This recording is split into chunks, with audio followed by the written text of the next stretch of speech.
तो बच्चों last class में हम लोगों ने क्या क्या पढ़ा था, याद है आप लोगों को? कॉन्फ़िगरेशन सीख रहे थे हम लोग। ये देखो आपकी स्क्रीन पे दिख रहा है, these were the configuration that we were looking at. बिल्कुल। तो ये कॉन्फ़िगरेशंस हमने कर लिए थे और इसके आगे की कुछ चीजें हमको पढ़नी थी जो हमने कहा था कि हम लोग अगले क्लास में पढ़ेंगे। तो कुछ पॉइंट्स आपको लिखने थे, याद है मैंने आपको दिखाया था क्लास के एंड में, दीज वर द पॉइंट्स कि नोड्स क्या होती हैं, कितनी होती हैं, ये कुछ लिखने थे। तो अपन लोग यहीं से क्लास स्टार्ट करेंगे, we will start a class from here. तो सबसे पहले ये हेडिंग लिख लो, ऑर्बिटल्स एंड नोड्स। तो आज हम इनको निकालना, कैलकुलेट करना सीख लेते हैं और क्या होती हैं, कैसे होती हैं, इसको समझ लेते हैं, है ना? ठीक है, तो फटाफट से इसको लिख लो पॉइंट नंबर 4 तक। इसको फिर अपन लोग समझना शुरू करते हैं कि क्या होती है नोट्स, कैसे होती हैं। जल्दी से नोट डाउन कर लो, I am waiting for you guys to note it down.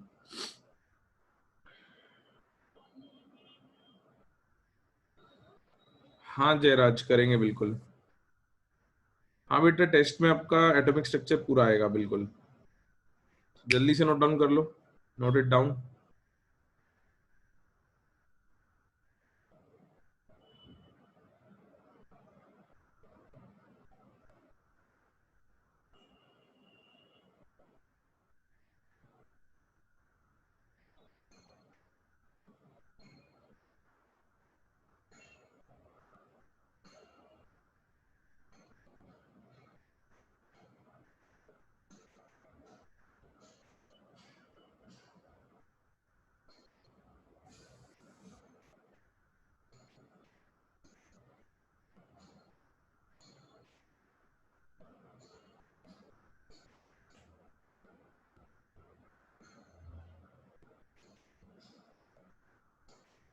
लिख लिया क्या सब लोगों ने?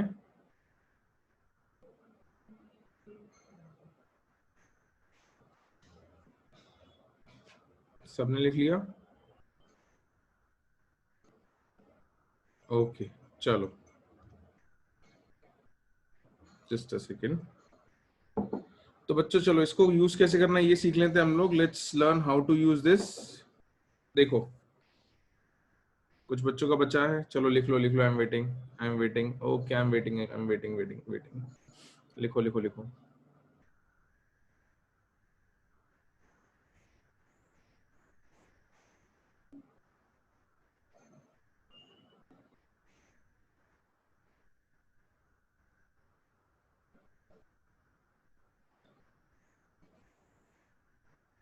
नहीं Vedika, I should be visible बेटा।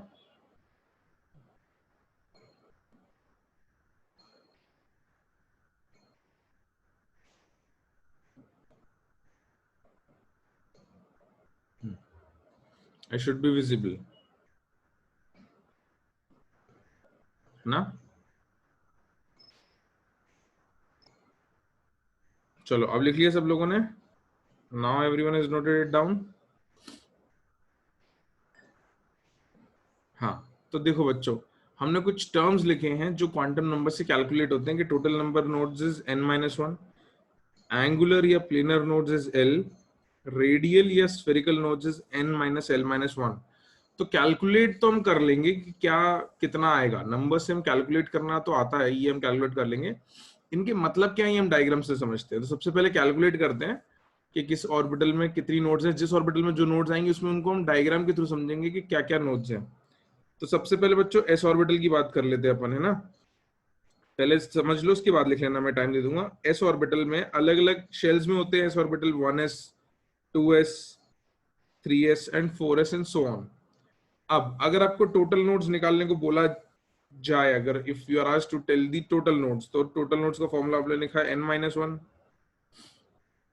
तो 1s में टोटल नोड कितनी आएंगी? 0। अच्छा, रेडियल नोड का फॉर्मूला n-l-1 कितनी आएगी बच्चों? 0। और planar nodes is equal to l, ये कितनी आएगी? 0। Very good. तो 1s में किसी भी तरीके की कोई नोड नहीं है, ना रेडियल नोड ना प्लेनर नोड, तो अब इसमें तो समझने का पॉइंट ही नहीं आता। जहां अपने को जो नोड मिलेगी अपन उसको वहां पे समझेंगे। आगे बढ़ते हैं, लेट्स मूव अहेड। 2s में अगर लिखे, मैं लिखने का टाइम दे दूंगा, एक बार सुन लो फटाफट। उसके बाद टोटल नोड्स n-1 कितनी आएगी बच्चों? 2 - 1 विल बी 1। एक नोड मिलेगी, कौन सी मिलेगी वो देख लेते हैं। रेडियल नोड n-l-1 कितनी आएगी? 2 - 0 - 1 कितनी आएगी? 1। प्लेनर नोड्स कितनी आएंगी? इज इक्वल टू l हमेशा 0 रहेगी। तो एक चीज नोट कर रहे हो, एस ऑर्बिटल में कभी कोई प्लेनर नोड आएगी क्या? किसी भी एस ऑर्बिटल में कभी भी कोई प्लेनर नोड आएगी क्या? नहीं आएगी। There will be no planar node in any s orbital. बिल्कुल। तो एक 3s के लिए और लिख लेते हैं, फिर डायग्राम समझ लेंगे अपन, ठीक? तो टोटल नोड्स 3s के लिए कितनी आएंगी, जल्दी बताओ फटाफट फटाफट। बिन 2। उसमें से रेडियल नोड कितनी आएंगी? 2। प्लेनर नोड तुमको पता है परमानेंटली कितनी? 0। बिल्कुल। अब जल्दी से इसको लिख लो, इसको लिख लो, उसके बाद मैं समझाता हूँ कि ये रेडियल नोड का मतलब क्या है। इसको हम समझते हैं कि किस चीज को हम रेडियल नोड कहेंगे। Note this down.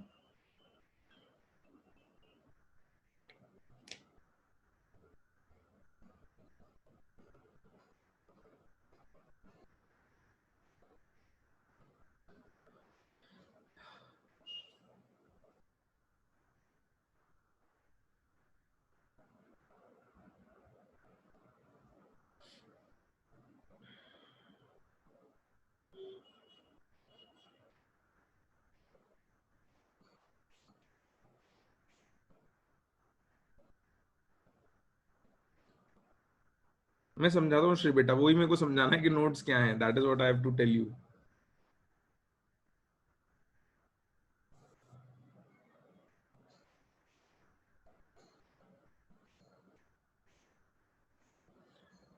चलो बच्चों, तो लिख लिया क्या सबने? बिल्कुल। 4s में 3 नोड आ जाएंगे। बिल्कुल बिल्कुल। अच्छा लिख लो लिख लो, जल्दी लिख लो, मैं वेट कर रहा हूँ। आई am waiting. Note it down.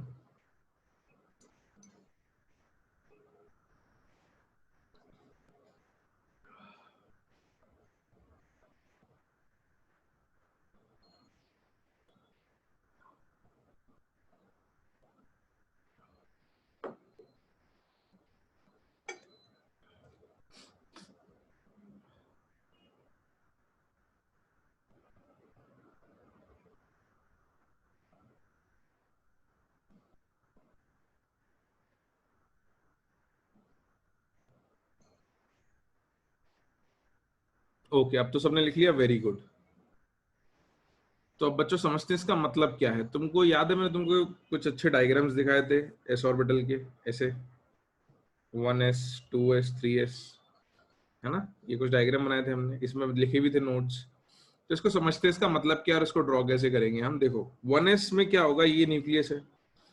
Nucleus के आसपास इलेक्ट्रॉन की डेंसिटी बहुत ज्यादा है, और जैसे जैसे दूर जाते जाएंगे डेंसिटी कम होती जाएगी, ठीक है? बट इसमें बीच में ऐसा नहीं आएगा कि न्यूक्लियस से आप दूर जाते जा रहे हो, तो ऐसा बीच में कोई लोकेशन नहीं होगी जहां पे आपको इलेक्ट्रॉन के मिलने की प्रोबेबिलिटी 0 मिल जाए। तो 1s में कोई रेडियल नोड नहीं आई। अब रेडियल नोड या स्फेरिकल नोड उसको क्यों कहते हैं, उसका मतलब क्या है वो समझते हैं। 2s में देखो बच्चों, ये न्यूक्लियस के आसपास ये ऑरेंज और येलो डॉट्स दिख रही हैं आपको यहाँ पे, ठीक? और उसमें एक ये व्हाइट गैप आ रहा है, छोटा सा, है ना? ये व्हाइट गैप आ रहा है, और उसके बाद वापस आपको इलेक्ट्रॉन की डॉट्स ब्लू कलर में दिख रही हैं। इलेक्ट्रॉन की डेंसिटी जो है वो ब्लू कलर में दिख रही है। तो जब 2s ऑर्बिटल में देखते हैं हम, तो क्या होता है कि न्यूक्लियस है, न्यूक्लियस के आसपास इलेक्ट्रॉन के मिलने की प्रोबेबिलिटी है, और इस व्हाइट रीजन के बाद फिर इलेक्ट्रॉन के मिलने की प्रोबेबिलिटी है। बट इस व्हाइट रीजन में इलेक्ट्रॉन नहीं मिल रहा है। इस व्हाइट रीजन को हम कहते हैं नोड, और इसको स्पेसिफिकली रेडियल या स्फेरिकल नोड कह रहे हैं। अब स्फेरिकल नोड क्यों कह रहे हैं बच्चों? क्योंकि वो स्फीयर जैसी दिख रही है। यहाँ एक स्फीयर मिलेगा आपको जहां पे कहीं भी इलेक्ट्रॉन नहीं मिलेगा, इसलिए उसको स्फेरिकल नोड कहते हैं। अच्छा, ये 2s में अपन ने एक स्फेरिकल नोड निकाली थी, एक ही निकाली थी फॉर्मूले से, है ना? बिल्कुल। प्लेनर नोड 0 आई थी, तो एस ऑर्बिटल में प्लेनर नोड आएगी नहीं। तो प्लेनर नोड जहां आएगी वहां समझेंगे प्लेनर नोड क्या होती है। स्फेरिकल नोड हमेशा किस शेप की बनेगी? स्फीयर की। It will always be spherical, hollow sphere. और रेडियल नोड क्यों कहते हैं? क्योंकि देखो 3s पे समझाता हूं मैं, देखो एक बार डायग्राम को देख लो, मैं समझा दूंगा फिर से। 3s में ये न्यूक्लियस है, एक रेडियल नोड यहां दिख रही है आपको और दूसरी रेडियल नोड यहां दिख रही है। तो इसको स्फेरिकल नोड के साथ साथ रेडियल नोड इसलिए भी कहते हैं क्योंकि न्यूक्लियस से r डिस्टेंस जाओ, बेटा सुन लो, उसके बाद मैं डाउट बता दूंगा, सुन तो लो। r डिस्टेंस जाओ और r डिस्टेंस पे जाकर किसी भी डायरेक्शन में देखो, तो r इधर देखो या r इधर देखो, इधर देखो, इधर देखो, कहीं भी देखो, सब जगह नोड मिलेगी at a fix distance r। तो स्फीयर ऑफ रेडियस r बना दें तो उस पर नोड आएगा, इसलिए उसको रेडियल या स्फेरिकल नोड कहते हैं। इसको ड्रॉ हम जैसे हम कैसे करते हैं वैसे ऐसे ड्रॉ करने में थोड़ी दिक्कत आती है, तो हम इसको इस तरीके से ड्रॉ कर देते हैं। देखो ये न्यूक्लियस बनाया हमने, यहां इलेक्ट्रॉन डेंसिटी मिल रही है, फिर ये रीजन खाली है और फिर इलेक्ट्रॉन डेंसिटी मिल रही है। तो ये जो खाली जगह है इसको हम कहेंगे radial node, this will be known as a radial node. तो 1s में कोई रेडियल नोड नहीं है इसलिए कोई खाली जगह नहीं बनाई। 2s में मैंने इसको रेड कलर से बना दिया है व्हाइट की जगह, या फिर इसमें देख सकते हो दोनों तरीके में 2s ही है। 3s में बच्चों कितनी रेडियल नोड है? 2। तो एक आएगी डिस्टेंस r1 पे और दूसरी आएगी किसी दूसरे डिस्टेंस r2 पे, तो ये रेडियल नोड है। अच्छा 4s होगा तो कितनी आएंगी? 4s होगा तो 3 आ जाएंगी, बिल्कुल। तो रेडियल नोड किसको कहेंगे एक बार सुन लो, बिल्कुल खाली जगह जो है जहां पे इलेक्ट्रॉन नहीं मिल रहा है वो रेडियल नोड है, स्फीयरिकल है तो रेडियल नोड है। अब इसको सुन लो, मैं समझा रहा हूं, लिखवा भी दूंगा कि a region in space where the probability of finding electron is zero, जहां इलेक्ट्रॉन के मिलने की संभावना जीरो होती है 3D स्पेस में, उस जगह को नोड कहते हैं। डिपेंडिंग अपॉन द शेप अपन ने उसके नाम रखे हुए हैं, रेडियल या स्फेरिकल और प्लेनर या एंगुलर। तो शेप के हिसाब से नाम रखें। नोड की फिक्स डेफिनेशन है, नोड वो जगह है जहां इलेक्ट्रॉन के मिलने की प्रोबेबिलिटी जीरो है। नोड का मतलब समझ में आ गया? ठीक है, चलो तो अब आपको क्या करना है, अब आपको डायग्राम बनाना है। आप ये वाला डायग्राम तो बनाने में थोड़ी दिक्कत रहेगी, ये डायग्राम्स ड्रॉ कर लो। और आप लोग क्या कर सकते हो, पेंसिल अगर आपके पास हो, you can use pencil to shade this area. इसको प्रॉपरली पेंसिल से शेड करके रबर लेना और रबर से इसको रब कर देना ऐसे, मतलब इस रीजन को, तो एक बहुत अच्छा डायग्राम बन जाएगा। That is not possible for me to do on iPad, तो मैं नहीं कर रहा हूं। अप्रोक्सीमेटली जीरो, यस अमन बेटा, अप्रोक्सीमेटली जीरो है ना, इज ऑलमोस्ट जीरो कह देते हैं। ठीक है, तो जल्दी से 3 डायग्राम बना लो। बेटा वैभव कैसे बनाते हैं मतलब बता तो दिया, रेडियल नोट बना दो बस, और क्या। डिस्टेंस आप नहीं बता पाओगे, आप एग्जैक्ट डिस्टेंस नहीं बना पाओगे कि कितने डिस्टेंस में बनानी है। आपको पता है 2 रेडियल नोट बनानी है, तो एक बनाई, उसके बाद दूसरी बना दी। एग्जैक्ट डिस्टेंस के लिए तो इक्वेशन चाहिए, बिना इक्वेशन को सॉल्व करे नहीं हो पाएगा।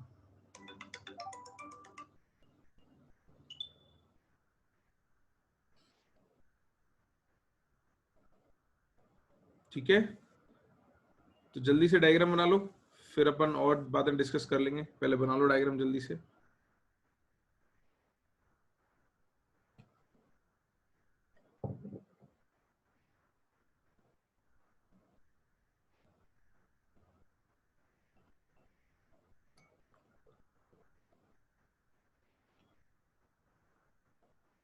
ये रीजन क्यों एग्जिस्ट करते हैं इसकी बात भी करेंगे अपन, बिल्कुल। पहले अपन समझ लें कि रीजन कहाँ होते हैं, कितने होते हैं, उनके शेप समझ लें, फिर मैं बता दूंगा कि ऐसे रीजन क्यों आते हैं।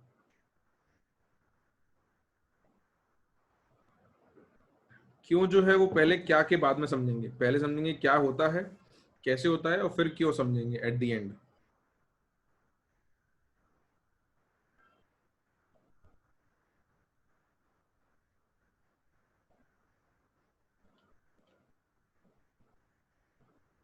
नहीं सुजल, ऐसा नहीं है, ऐसा बिल्कुल नहीं है, सब समझाऊंगा मैं, रुक जाओ। अभी तुमसे पूछूंगा मैं सवाल भी, चिंता मत करो।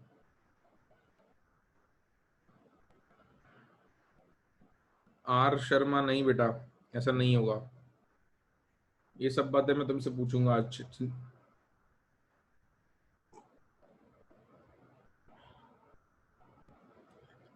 जल्दी से पहले डायग्राम बना लो। बन गया डायग्राम सबका? सबका बन गया डायग्राम, कोई बचा तो नहीं बनाने को? तो फिर अपन आगे बढ़ जाएं।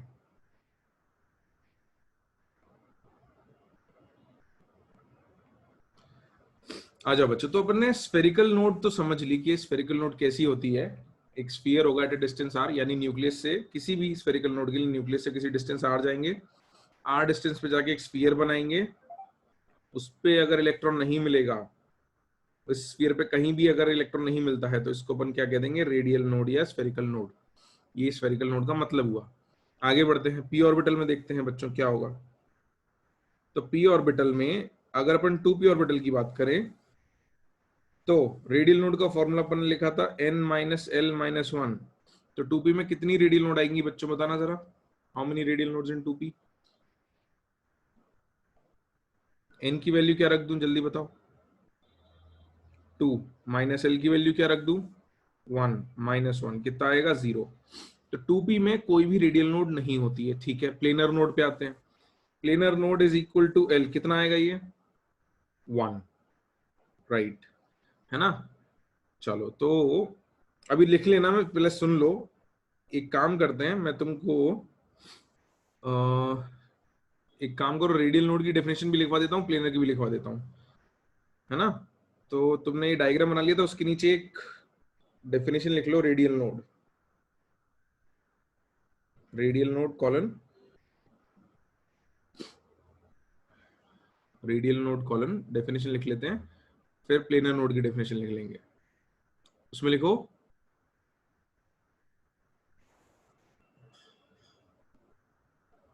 a spherical region,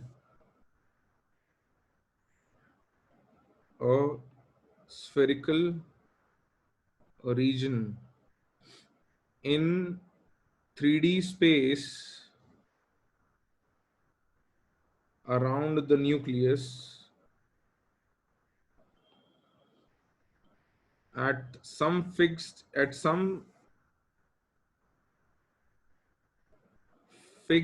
distance r, comma, a spherical region in 3D space around the nucleus at some fixed distance r, where the probability of finding the electron is 0 या approximately 0, ये almost 0 कर दो, is almost 0, is known as a radial node, is known as a radial node। यहां तक लिख लो।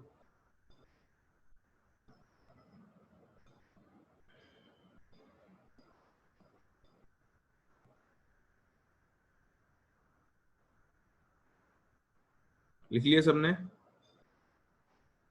ठीक है। उसके नीचे आप एक अलग हेडिंग लिखना, पी ऑर्बिटल्स, और उसमें नंबर 1 करके 2p ऑर्बिटल्स। तो p ऑर्बिटल्स, फिर उसमें नंबर 1 2p ऑर्बिटल, और ये दोनों लिख लो। फिर मैं आपको प्लेनर नोड की डेफिनेशन लिखवाता हूं और समझाता हूं कि क्या होता है प्लेनर नोड। ऑलराइट, उसके बाद की हेडिंग पी ऑर्बिटल्स, उसमें पहला केस हम 2p ऑर्बिटल की बात करेंगे, उसमें रेडियल और प्लेनर नोड्स। फिर डेफिनेशन में समझाता हूं कि क्या होती है। यहां तक लिख लो, एक बार मेरे को बता देना, यहां तक लिख लो, उसके बाद मेरे को बता देना। अब टिल प्लेनर नोड्स लिख लो and then let me no.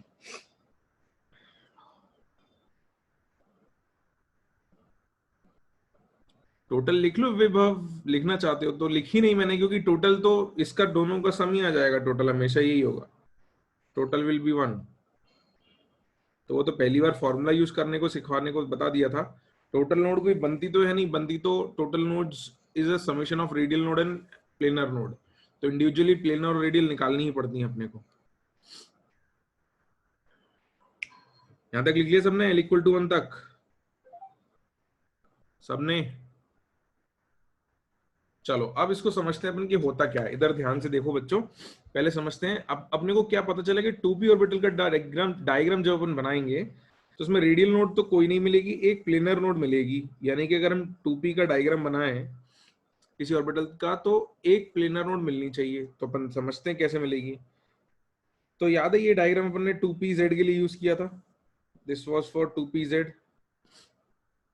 ये न्यूक्लियस था, इसके आसपास इलेक्ट्रॉन मिलने की प्रोबेबिलिटी इस रीजन में और इस रीजन में थी, है ना। ऐसा एक डम्बल शेप पी ऑर्बिटल बनता था, याद है। अच्छा, इसमें अगर तुम ध्यान से देखो तो क्या तुमको इधर एक ये z एक्सिस के परपेंडिकुलर एक्स वाई प्लेन दिख रहा है जिसमें कहीं भी इलेक्ट्रॉन नहीं है। एक plane perpendicular to z axis जिसमें इलेक्ट्रॉन कहीं भी नहीं है। तो ये एक प्लेनर नोड होगी, this is your planar node, है ना। तो पी ऑर्बिटल में क्या होता है कि पी ऑर्बिटल में क्योंकि न्यूक्लियस के ऊपर और नीचे, है ना, डायरेक्ट एक पर्टिकुलर एक्सिस के अलोंग ऊपर और नीचे या लेफ्ट और राइट या आगे पीछे इलेक्ट्रॉन मिलने की प्रोबेबिलिटी होती है, बट एग्जैक्ट न्यूक्लियस पे कहीं भी नहीं होती। तो उस पर अपन एक प्लेन ड्रॉ कर सकते हैं बिटवीन द टू लोब्स जिस पे इलेक्ट्रॉन के मिलने की प्रोबेबिलिटी 0 होगी, और उसको अपन कहेंगे प्लेनर नोड। सही बात है, इमेजिन हो पा रहा है सबसे, सब इमेजिन कर पा रहे हैं, बिल्कुल। अब इसको अपन ड्रॉ कैसे करेंगे, अपने डायग्राम पे देखो। ये तो तुमको 3D डायग्राम दिखाया था, जैसे 2px है तो px में अलोंग दी एक्स एक्सिस है अपना ऑर्बिटल, तो ये जो नोडल प्लेन है ये उसके परपेंडिकुलर आएगा, nodal plane will be perpendicular. इस प्लेन का नाम क्या होगा बच्चों, इस प्लेन का नाम क्या होगा, एक्स के परपेंडिकुलर ये प्लेन कौन सा होगा, कौन सा होगा, x Y Y Z Z x, कौन सा होगा, एक्स वाई कैसे होगा। सुनो इधर, अच्छा सुनो सुनो सुनो, मैं समझा रहा हूँ कैसे पता करना है, देख लो। गलती कर रहे हो तो मैं बताता हूँ कैसे देखना है प्लेन, सुन लो एक बार, सुन लो प्लेन कैसे पता करना है, फिर बाद में गलती करोगे नहीं तो। ये प्लेन तुम्हें पता करना है कि इस प्लेन को कौन सा प्लेन कहेंगे, है ना। अच्छा, इस प्लेन में कौन कौन से एक्सिस लाई कर रहे हैं, ये जेड एक्सिस लाई कर रहा है और वाई एक्सिस लाई कर रहा है। तो वाई और जेड एक्सिस अगर लाई कर रहे हैं तो इस प्लेन को क्या कहेंगे, y z plane. X axis तो परपेंडिकुलर है ना बेटा, एक्स तो परपेंडिकुलर है, एक्स इसमें लाई नहीं कर रहा है, तो एक्स के परपेंडिकुलर वाई जेड आएगा, ठीक है। एक्स के परपेंडिकुलर वाई जेड आएगा। अच्छा, समझ में अगर आ गया तो अगले पे मैं तुमसे फिर सवाल पूछता हूं। ये पी वाई है अलोंग दी वाई एक्सिस, तो वाई के परपेंडिकुलर ये कौन सा प्लेन कहलाएगा, वाई के परपेंडिकुलर कौन सा प्लेन कहलाएगा, एक्स जेड प्लेन, बिल्कुल x z plane, very good. तो जेड के परपेंडिकुलर कौन सा हो जाएगा, जेड के परपेंडिकुलर कौन सा हो जाएगा, एक्स वाई प्लेन, राइट। तो अपने को प्लेन के नाम लिखना आ गए, आए या नहीं आए, ठीक है, नाम लिखना आ गए। नाम के साथ साथ तुमको इक्वेशन लिखनी भी आनी चाहिए, वो भी समझ लेते हैं, उसके बाद तुमको लिखने को टाइम दे दूंगा। तो देखो, हम अगर 2pz ड्रॉ कर देते तो ऐसा कर देते, ये न्यूक्लियस है और z एक्सिस के अलोंग दो लोब बनाते थे ऐसे, ये हमारा 2pz का डायग्राम होता था। इसके परपेंडिकुलर ये हमने प्लेन बना दिया जो नोडल प्लेन है। इसका नाम लिखना सीख लिया कि z के परपेंडिकुलर है तो क्या आएगा, यहाँ एक्स वाई प्लेन आएगा, लिख दूं मैं एक्स वाई प्लेन, तो ये आ गया एक्स वाई प्लेन, ठीक है, ये अपन ने लिख दिया,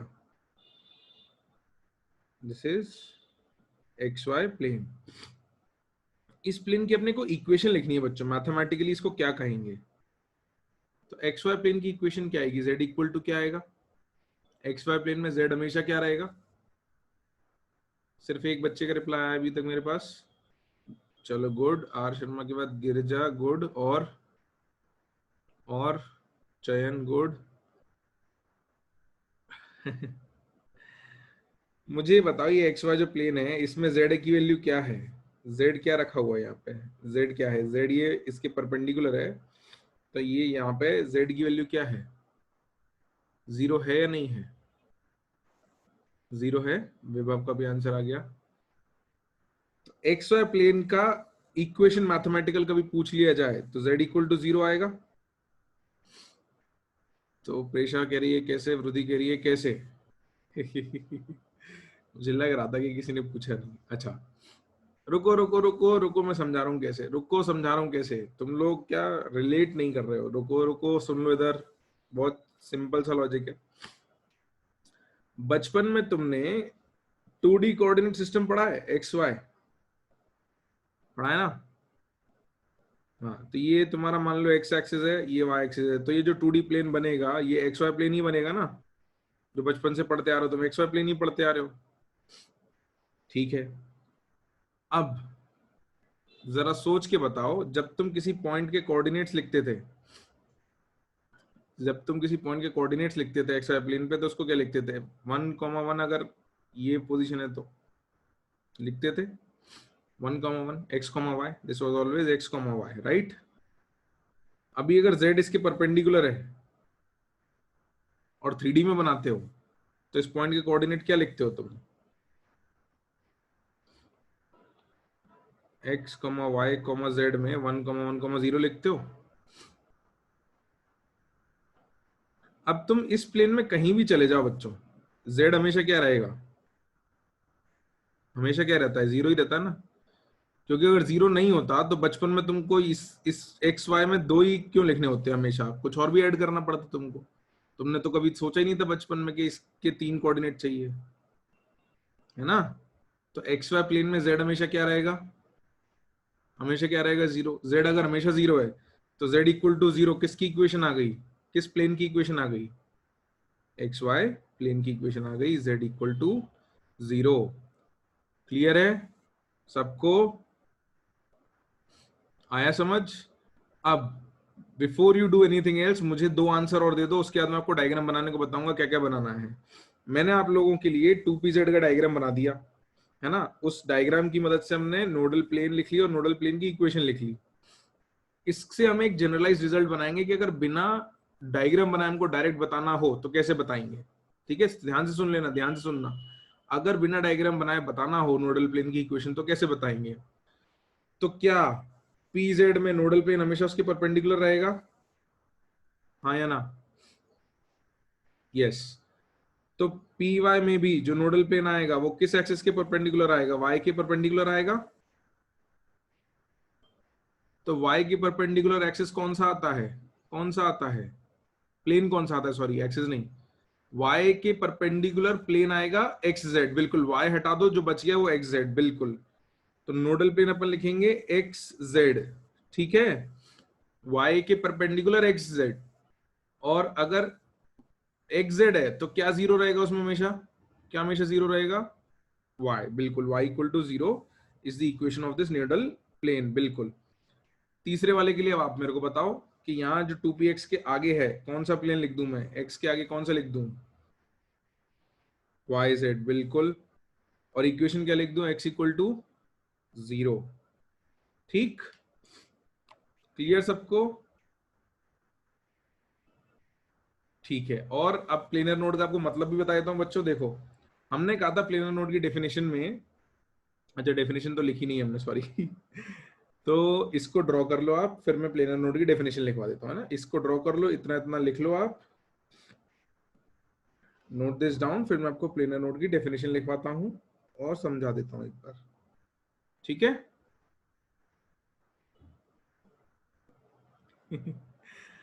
विभव बेटा, अब एक सब्जेक्ट पढ़ाने में बहुत टाइम चला जाता है, दो दो नहीं पढ़ा सकते। कृष्ण बेटा कोशिश कर रहे हैं आज ही most of the time chapter खत्म कर दें, बचेगा तो एक दो सवाल वाल बचेंगे बस। We are trying to finish it off today. ठीक है, जल्दी से नोट डाउन कर लो बच्चों।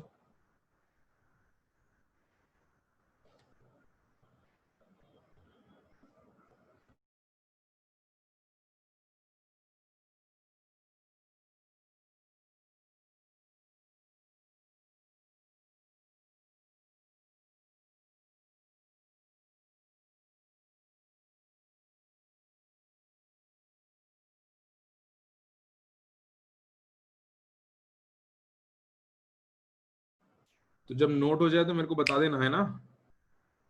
Once it is noted let me no.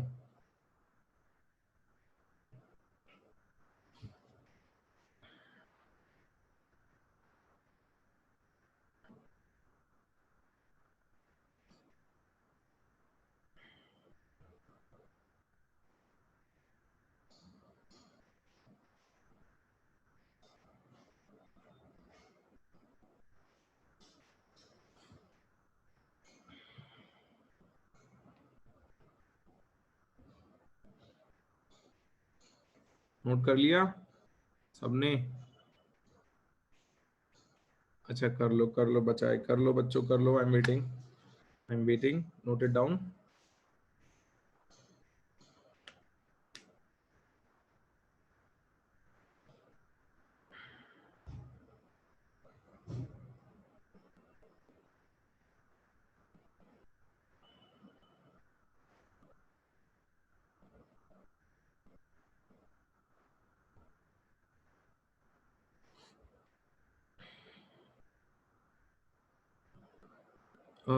नहीं बेटा आदित्य तुम्हारा अलग चैप्टर स्टार्ट करना है ना, इसलिए तो तुम लोगों का मोस्ट प्रोबब्ली रिडॉक्स स्टार्ट करेंगे हम लोग।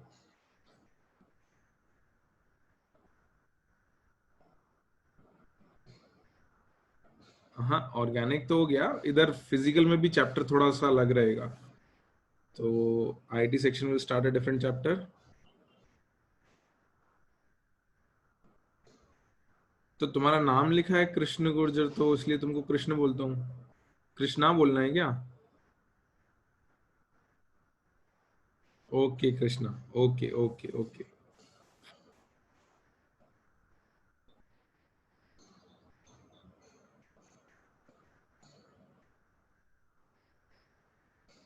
ठीक है, प्लेन है बेटा। बना लिए सबने? आदित्य इसकी बात अपन क्लास के एंड में आज कर लेंगे। बना लिया ना सबने? चलो अब इसको समझ लेते हैं। तो रेडियल नोड में हमने क्या कहा था बच्चों? रेडियल नोड में क्या होता था, न्यूक्लियस से डिस्टेंस आर जाते थे और एक स्फीयर बनाते थे। अगर उस स्फीयर पे इलेक्ट्रॉन कहीं नहीं मिलेगा तो उसको रेडियल नोड कहेंगे, राइट? यही थी रेडियल नोड की डेफिनेशन। अब प्लेनर नोड की डेफिनेशन क्या है? प्लेनर नोड में कोई डिस्टेंस नहीं है, प्लेनर नोड में एक एंगल या सरफेस है। मतलब क्या है कि न्यूक्लियस से लेके आप इंफिनिटी तक चले जाओ, न्यूक्लियस से इंफिनिटी तक चले जाओ, अगर आपको इसमें कहीं भी इलेक्ट्रॉन नहीं मिले इस एंगल पे या इस डायरेक्शन में, तो न्यू डिस्टेंस कोई भी हो सकता है, डिस्टेंस पर रिस्ट्रिक्शन नहीं है। रेडियल नोड में डिस्टेंस पर रिस्ट्रिक्शन था, एंगल पे नहीं था, है ना? रेडियल नोड में क्या था, डिस्टेंस फिक्स है, एंगल कुछ भी हो सकता है। प्लेनर नोड में क्या हो गया, एंगल फिक्स है, ठीक है, 90 डिग्री हो गया या एक प्लेन हो गया, इसमें एंगल फिक्स हो गया, डिस्टेंस कुछ भी हो सकता है। तो न्यूक्लियस से इंफिनिटी तक जाने में कहीं भी अगर हमको इलेक्ट्रॉन नहीं मिलेगा, ऐसी अगर कोई सरफेस है, तो उसको हम एंगुलर नोड या प्लेनर नोड कहेंगे। तो जेड एक्सिस से 90 डिग्री पर हमको एक प्लेन मिल रहा है जिसमें हम न्यूक्लियस से इंफिनिटी तक किसी भी डायरेक्शन में चले जाएं, मतलब किसी भी डिस्टेंस तक चले जाएं, हमको इलेक्ट्रॉन नहीं मिलता है, इसको हम कहेंगे प्लेनर नोड। तो क्योंकि प्लेन जैसा दिख रहा है इसलिए प्लेनर नोड कहते हैं। यह एक फिक्स्ड एंगल पे है इसलिए इसको एंगुलर नोड भी कह सकते हैं। This is at a fixed angle. मतलब समझ में आ गया? डेफिनेशन लिखवा दूं मैं? ठीक है, तो इसकी डेफिनेशन अपन बच्चों ये लिखेंगे। A planar node or angular node is a surface on which the probability of finding an electron is almost zero from nucleus to infinity. Nucleus से इंफिनिटी तक प्रोबेबिलिटी जीरो होती है। जल्दी से लिख लो इसको, नोट दिस डाउन। ये planar node की डेफिनेशन है। प्लेनर नोड कॉलन करके कर देना, ठीक है? Planar node colon. A planar node or an angular node is a surface on which the probability of finding an electron is almost zero from nucleus to infinity.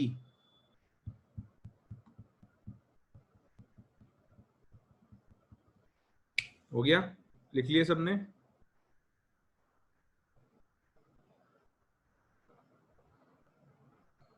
नहीं लिखा? लिखा है, कुछ कुछ बच्चों को बचा है, ठीक है, लिख लो लिख लो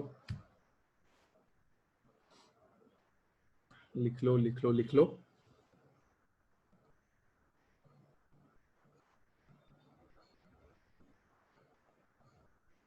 फ्रॉम न्यूक्लियस टू इंफिनिटी। चलो, आर शर्मा, किसने अपना नाम आज आर शर्मा रखा है?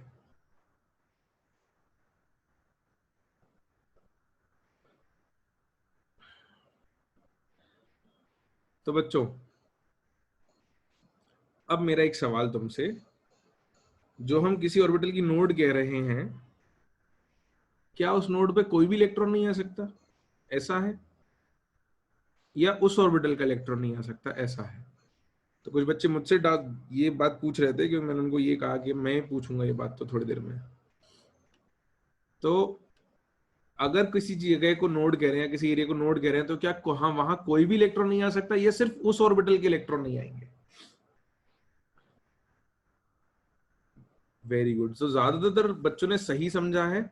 हम बच्चों सिर्फ उस ऑर्बिटल की बात कर रहे हैं। देखो भाई, जब तुम ये प्लेन बना रहे हो, जब तुम ये प्लेन बना रहे हो, 2px का जो प्लेन बना रहे हो, नोडल प्लेन, इसमें इसके इलेक्ट्रॉन नहीं है 2px के, बट इस प्लेन पे 2pz के इलेक्ट्रॉन तो आएंगे ना, 2pz तो ऐसा बनेगा, 2pz के इलेक्ट्रॉन तो आएंगे इस पे। तो नोडल प्लेन या रेडियल नोड जो है वो उस पर्टिकुलर ऑर्बिटल की है ना। नोड जो है वो पर्टिकुलर ऑर्बिटल पे, उसके इलेक्ट्रॉन वहां नहीं है, बाकियों के हो सकते हैं। बात समझ में आई? ये हमेशा याद रखना, नोड्स पर्टिकुलर ऑर्बिटल की होती है, ऐसा नहीं कि उसमें कोई और इलेक्ट्रॉन आ ही नहीं सकता। उस पे जिस इलेक्ट्रॉन, ये जिस ऑर्बिटल की बात चल रही है, उसके इलेक्ट्रॉन नहीं आएंगे, बाकियों के हो सकते हैं। ये इंपॉर्टेंट पॉइंट है, ठीक है। ये एक मेरे को डिस्कस करना था। इसके बाद अपन 3p पे आते हैं। अभी तक अपन ने पी में रेडियल नोड नहीं बनाई कि कैसे दिखेगी, है ना। बिल्कुल बिल्कुल सुजल बेटा, पी सबशेल में 3 प्लेनर नोड आएंगे, बिल्कुल, है ना। पी सबशेल अगर बोलेंगे तो उसमें 3 ऑर्बिटल होते हैं, 3 ऑर्बिटल की एक एक प्लेनर नोड है, px की एक नोड, py की एक नोड, pz की एक नोड, बिल्कुल। अब 3p पे आते हैं, क्योंकि हमने रेडियल नोड नहीं देखी अभी तक पी में। तो 3p में बच्चों, ये अपनी सेटिंग सेकंड हेडिंग लिख लेना, सब हेडिंग 3p ऑर्बिटल। इसमें planar node L equal to 1 आ जाएगा, एक ही प्लेनर नोड आएगी एक ऑर्बिटल में। अच्छा, रेडियल नोड कितनी आएगी जरा बताना।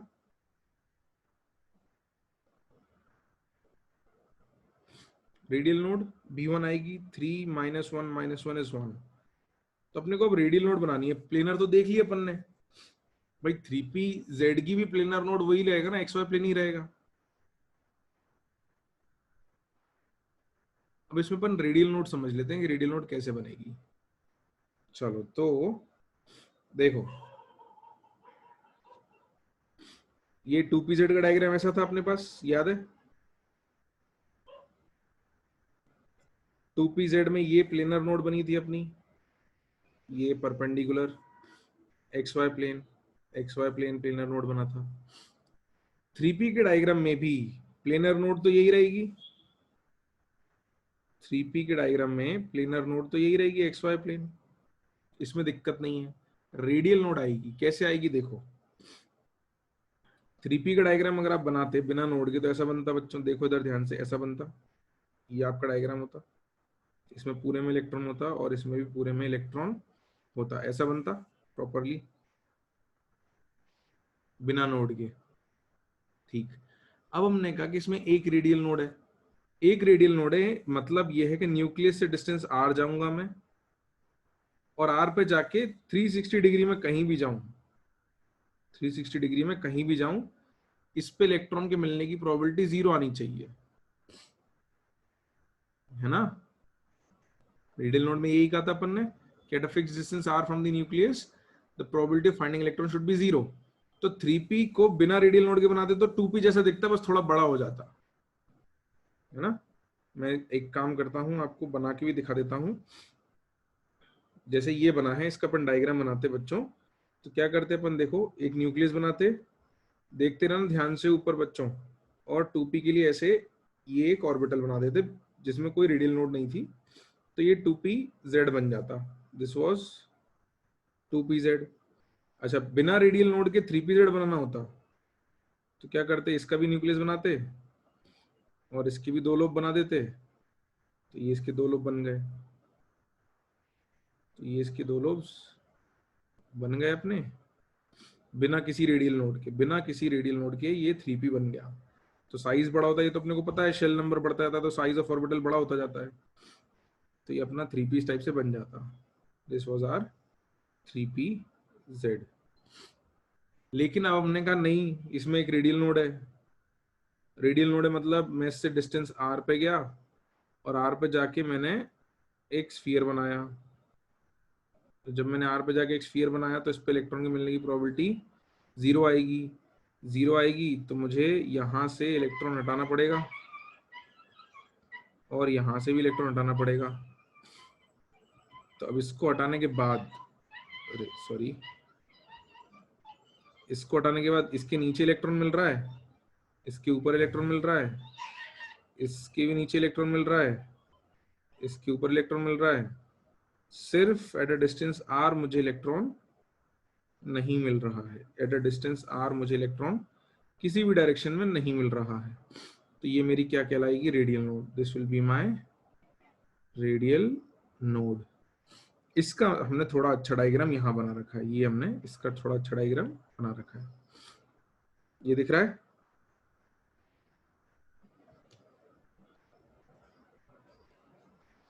ठीक, अच्छा, रेडियल नोड से प्लेनर नोड को तो कोई फर्क नहीं पड़ रहा। पीजेड की प्लेनर नोड तो अभी भी यही है ना? पीजेड की प्लेनर नोड तो अभी भी यही है। This is still your planar node, x y is your planar node. R क्या होगा बेटा? आर तो कैलकुलेट करना पड़ेगा, आर ऐसे मन से नहीं बताएंगे अपन। तो ये जो डॉट डायग्राम है, ये जो डॉट डायग्राम है, मैं इसको क्लियर करके बताता हूँ। देखो, ये 3pz का एक बढ़िया सा डॉट डायग्राम बना के दिखाया हुआ है कि 3pz में देखो, इधर ध्यान से देखो, वैसे ही दिखेगा। ये न्यूक्लियस था, इसके ऊपर एक इलेक्ट्रॉन के मिलने की प्रोबेबिलिटी, इसके नीचे इलेक्ट्रॉन के मिलने की प्रोबेबिलिटी, और फिर इसमें गैप के बाद वापस इलेक्ट्रॉन के मिलने की प्रोबेबिलिटी, और इसमें गैप के बाद वापस इलेक्ट्रॉन के मिलने की प्रोबेबिलिटी। तो ऐसे ऐसे, और गैप के बाद, और गैप के बाद, तो ये न्यूक्लियस है। तो ये अपना रेडियल नोड आ गया। तो ये कुछ ऐसे ही दिख रहा है जैसा ये था। तो ये आपका रेडियल नोड पी ऑर्बिटल में इस तरीके से बनता है कि at a distance r you get a radial node, और पी के लोब्स में गैप आ जाता है। तो आप बस ये 3pz का डायग्राम बना लो, सिर्फ एक ही डायग्राम बना लो 3pz का। ड्रॉ दिस डायग्राम, ये अकेला बना लो फॉर रेडियल नोड। ठीक है, क्लियर है सबको? अच्छे से समझ में आया? मजा आया समझ के? क्लियर है ना? हाँ, वो मैं बता दूंगा, उसकी चिंता मत करो कि इलेक्ट्रॉन जो है वो मतलब नोड की इधर उधर कैसे है, नोड पे नहीं है तो इधर उधर कैसे है, वो मैं समझा दूंगा, है ना? एक बार नोड समझ लें, आज ही इसको समझेंगे अपन कि इलेक्ट्रॉन इधर उधर कैसे है, बिल्कुल बता दूंगा।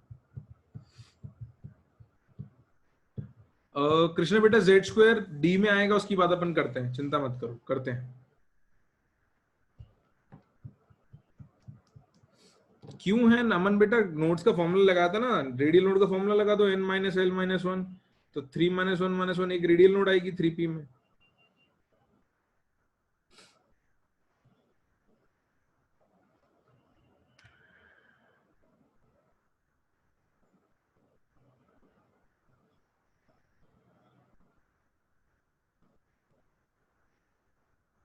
वहां पर क्यों है, मतलब क्या है? डिस्टेंस आर,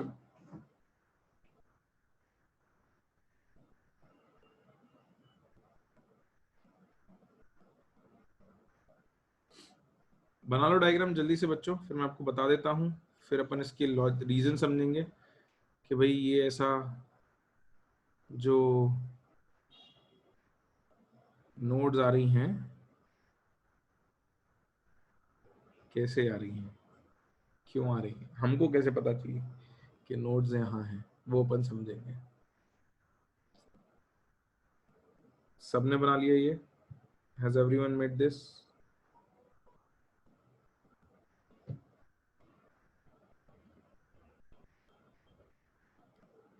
किसी का बचा तो नहीं है? जल्दी बता दो। ठीक है, तो हमने पी में प्लेनर और रेडियल नोड्स दोनों देख लिए। अब बस डी का केस बच रहा है, डी को और हम समझ लेते हैं, फिर मैं तुमको रीजन बता दूंगा कि क्या क्यों कैसे। अब थोड़ा जल्दी करेंगे ना। तो डी ऑर्बिटल पे आते हैं बच्चों। डी ऑर्बिटल, उसमें 3d ऑर्बिटल की बात करते हैं, और उसमें भी हम डी एक्स वाई की बात करते हैं। तो वैसे तो 4 डी ऑर्बिटल है अपने पास, 5 है in fact, d x Y, D Y Z, d x square minus Y square, और डी जेड एक्स, और एक और डी जेड स्क्वायर। 5 ऑर्बिटल थे। अब अपन किसी एक में समझ लेते हैं, बाकी फिर समझ लेंगे। तो डी ऑर्बिटल में नंबर ऑफ प्लेनर नोड्स लिखोगे इज इक्वल टू एल, तो 2 आएगा, 2 ही आएगा। तो अब डी ऑर्बिटल में 2 प्लेनर नोड कैसे बनती हैं ये समझ लेते हैं। तो जब मैंने आपको डी एक्स वाई पढ़ाया था बच्चों, तो आपको सिखाया था कि एक्स एक्सिस और वाई एक्सिस अगर अपन बनाएं, सेंटर पे न्यूक्लियस रखें और इन दोनों के बीच में अगर लोब्स बना दें, तो ये डी एक्स वाई बनता है। ऐसी था डी एक्स वाई। ये 45 डिग्रीज पे था, दिस वाज एट 45 डिग्रीज, बिल्कुल। तो इन लोब्स में अगर आप ध्यान से देखो, देखो अब आपके डायग्राम में आपको दिख रहा होगा, ये एक प्लेन है जिसपे कहीं भी इलेक्ट्रॉन नहीं मिल रहा है। ये एक प्लेन है जिसपे कहीं भी इलेक्ट्रॉन नहीं मिल रहा है। अच्छा, ये प्लेन कौन सा है? ये वाई एक्सिस है और इधर जेड एक्सिस है। तो ये प्लेन कौन सा कहलाएगा? वाई जेड प्लेन, है ना, कहलाएगा वाई जेड प्लेन। तो ये प्लेन को अपन लिखेंगे वाई जेड प्लेन, ठीक है। ये रेड वाले को अपन ने वाई जेड प्लेन लिख लिया। ये बात समझ में आ रही है? सिर्फ रेड पे ध्यान देना, अभी सिर्फ रेड पे ध्यान देना। ये रेड जो है ये वाई जेड प्लेन आ गया। अब इसके साथ साथ मुझे एक प्लेन और दिख रहा है जो इसके परपेंडिकुलर है। ये एक प्लेन और दिख रहा है जो इसके परपेंडिकुलर है, इसमें भी इलेक्ट्रॉन नहीं मिल रहा, है ना। और इस ये कौन से एक्सिस से मिलकर, एक्स और जेड से मिलकर बन रहा है। तो एक्स और जेड से मिलकर बनेगा, तो इस प्लेन का नाम क्या रखेंगे हम? इस प्लेन का नाम क्या रखेंगे? एक्स जेड प्लेन, बिल्कुल x z plane. This will be known as x z plane, x z plane. अच्छा, एक्स जेड प्लेन की इक्वेशन क्या होती थी? y इक्वल टू क्या होता है एक्स जेड प्लेन पे? 0, ठीक बात है। अच्छा, और वाई जेड प्लेन पे x इक्वल टू क्या आएगा? x इक्वल टू क्या आएगा? 0, ठीक, बिल्कुल x इक्वल टू 0। तो हमने सिर्फ dxy के लिए देखा कि dxy के लिए एक तो yz प्लेन आता है और एक xz प्लेन आता है। अब मैं अगर बिना डायग्राम बनाए दो ऑर्बिटल्स के लिए और बताना चाहता हूं, कौन सा? yz और xz। तो मुझे कुछ ट्रेंड ऑब्जर्व करना पड़ेगा। तो ट्रेंड क्या है बच्चों?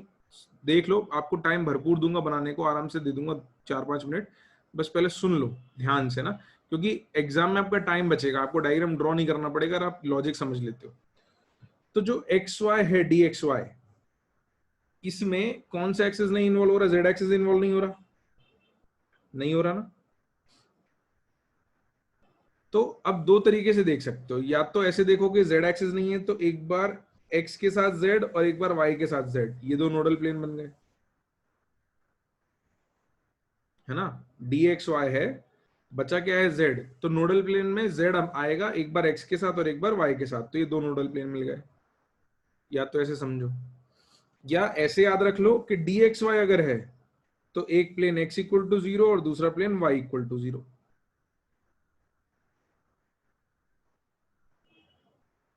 ठीक है। तो या तो इक्वेशन से याद रखो या नाम से याद रखो, बट आपको ऐसे याद रखना है जिससे आपका काम जल्दी हो जाए। तो डी एक्स वाई अगर है तो नाम में वाई जेड और एक्स जेड, या इक्वेशन अगर है तो डी एक्स वाई की इक्वेशन में एक्स इक्वल टू 0 और वाई इक्वल टू 0। अगर ये लॉजिक समझ में आ गया तो तुम मुझे आंसर्स दे दो, फिर मैं आपको लिखने का टाइम दूंगा। अगर ये लॉजिक समझ में आता है तो वाई जेड में प्लेन के नाम क्या क्या आएंगे? ये चलो पहले इक्वेशन बताओ। वाई जेड में वाई इक्वल टू और जेड इक्वल टू क्या क्या आएंगे इक्वेशन? 0 और 0, बिल्कुल। तो वाई जेड में y equal to 0, z equal to 0, इन प्लेन्स के नाम क्या लिख दूं मैं? y इक्वल टू 0 मतलब कौन सा प्लेन हो गया? y0 यानी xz, बिल्कुल xz प्लेन, वेरी गुड। और z0 मतलब कौन सा प्लेन हो गया? xy, very good, xy plane. तो बिना डायग्राम बनाए अपन बता सकते हैं ना, थोड़ा सा लॉजिक अगर समझ ले तो बता सकते हैं। लास्ट zx में बच्चों z इक्वल टू क्या लिख दूं, जल्दी बताओ। z इक्वल टू क्या लिख दूं? और x इक्वल टू क्या लिख दूं, 0 0। Very good. तो एक्स जेड में एक प्लेन आएगा z इक्वल टू 0, दूसरा आएगा x इक्वल टू 0।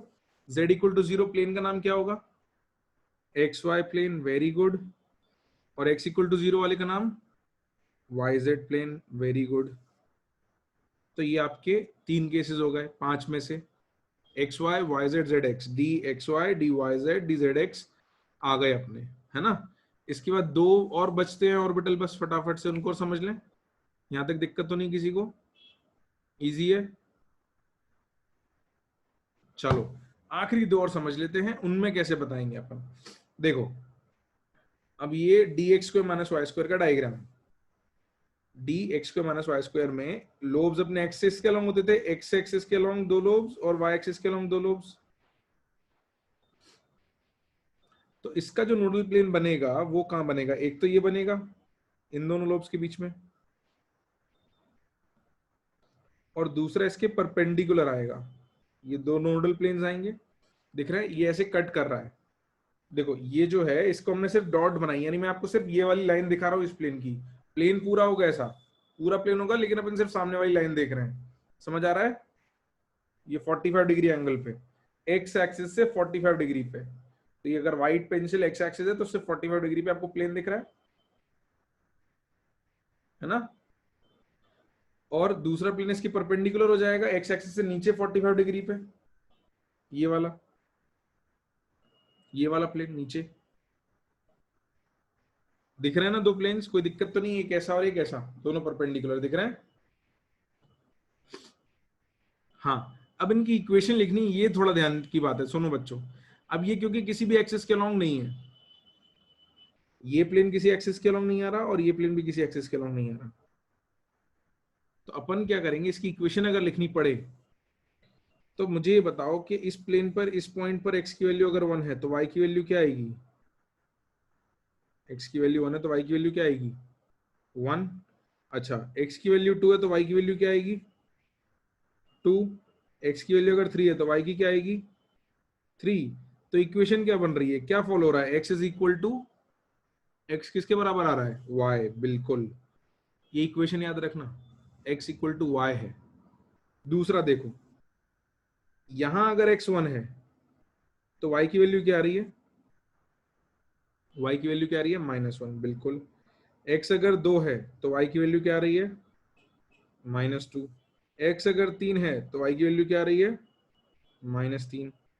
तो इक्वेशन क्या बनेगी इसकी, x किसके बराबर आ रहा है, -y। बिल्कुल, x is equal to -y, या y इक्वल टू -x लिख सकते हैं, या y इक्वल टू -x लिख सकते हैं या नहीं, बिल्कुल। तो ये आपके x square minus Y square के 2 प्लेन्स की इक्वेशन हो गई, नोडल प्लेन्स की। ठीक है, समझ में आता है सबको। ये 4 केसेस में किसी को कोई समस्या दिक्कत परेशानी तो नहीं है। तो फटाफट से बच्चों इसको लिख लो, इसके बाद एक केस बचता है बस dz स्क्वायर का, वो अपन फटाफट से 2-3 मिनट में लगेंगे और हो जाएगा। लिख लो, जल्दी से लिख लो, I am waiting for you guys.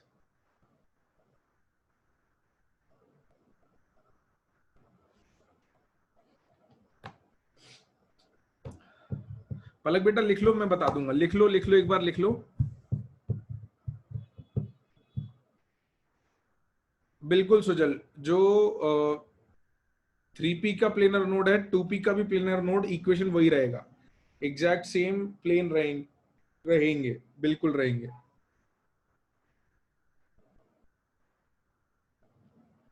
हाँ बेटा आदित्य, बिल्कुल 3pz में जो गैप आया वो रेडियल नोड की वजह से आया, उसमें रेडियल नोड है ना आर पे, तो उस रेडियल नोड की वजह से गैप आ गया।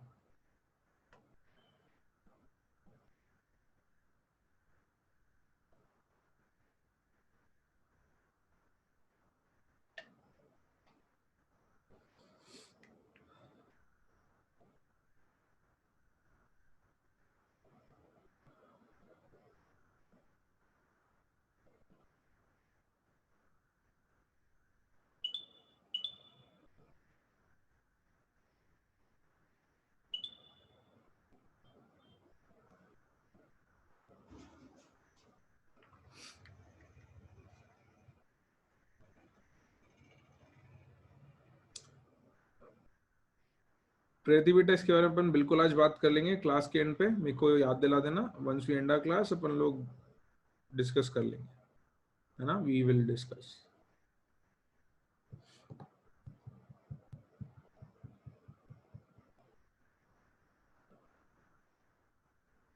नहीं नहीं अमन, बिल्कुल नहीं बेटा, जो नोड के बाद इलेक्ट्रॉन है वो भी वही इलेक्ट्रॉन है, समझाऊंगा मैं, चिंता मत करो।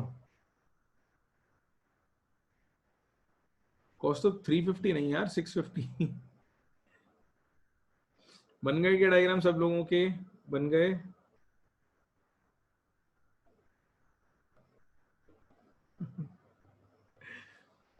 बन गए सबके डायग्राम्स बन गए? आया ना? नहीं बने? जल्दी बनाओ यार, जल्दी बनाओ जल्दी बनाओ जल्दी बनाओ, जल्दी जल्दी, मेक इट फास्ट, क्विकली।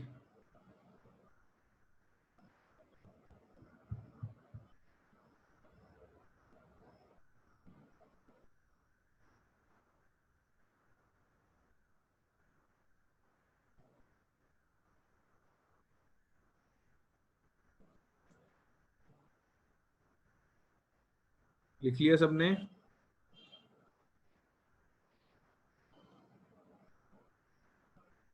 अच्छा, और ये मैंने तो तुमको दो ऑर्बिटल्स बना के बताया था, डी एक्स वाई और d x y minus Y square. घर पे आपको क्या करना है, इसका डायग्राम कंप्लीट करना है और इसका डायग्राम कंप्लीट करना है, ठीक है? ये दो डायग्राम्स आपको कंप्लीट करने हैं अपने नोट्स में, तो काफी सही रहेगा, आपको इमेजिनेशन और अच्छी हो जाएगी।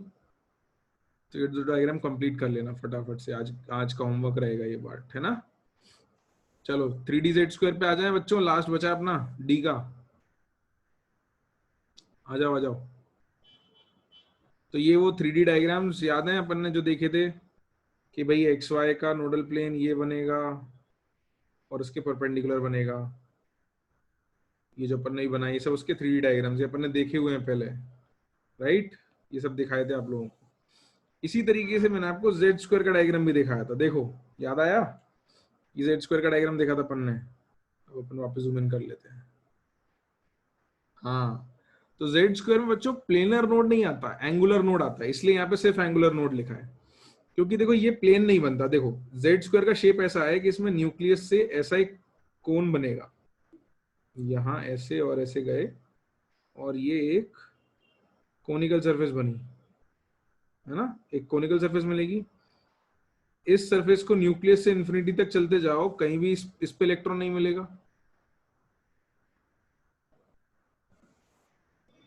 तो इसलिए इसको अपन एंगुलर नोड कहेंगे। तो एक कोनिकल सरफेस मिलेगी आपको ऊपर की तरफ,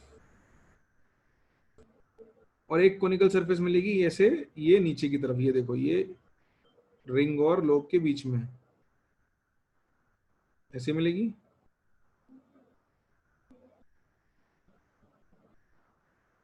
बिल्कुल।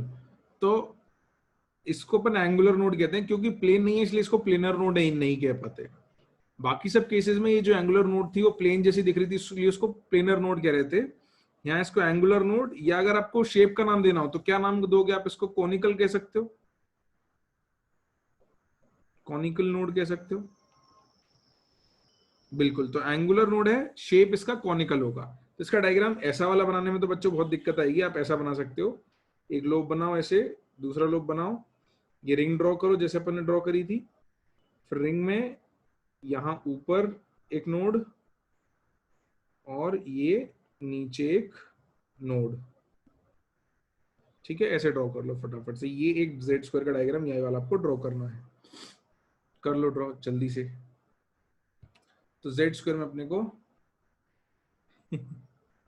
अच्छा एक काम करो चैन, इसको ड्रॉ कर लो, मैं स्क्रीनशॉट के लिए आपको दे दूंगा, चिंता मत करो, मैं ऊपर स्क्रॉल कर दूंगा स्क्रीनशॉट के लिए, जल्दी से कर लो, उसके बाद मैं आपको स्क्रीनशॉट के लिए टाइम दे दूंगा, बिल्कुल।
बना लिया सबने?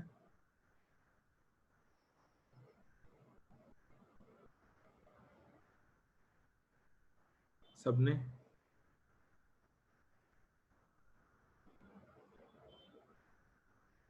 चलो, तो स्क्रीनशॉट के लिए कोई कह रहा था कि स्क्रॉल अप, तो बेटा ये रहा, आप स्क्रीनशॉट लेना चाहो तो ले सकते हो। आदित्य श्रीवास्तव बेटा, मे बी, मतलब ऐसा होता है कि बहुत सारे लोगों को मैं बाय फेस जानता हूँ, बाय नेम कंफ्यूजन हो जाता है। नहीं नहीं नहीं नहीं नहीं नहीं, नॉट हिम। ठीक है, और कुछ स्क्रॉल तो नहीं करना, एक पेज और ऊपर। ये इसका स्क्रीनशॉट लेना है क्या?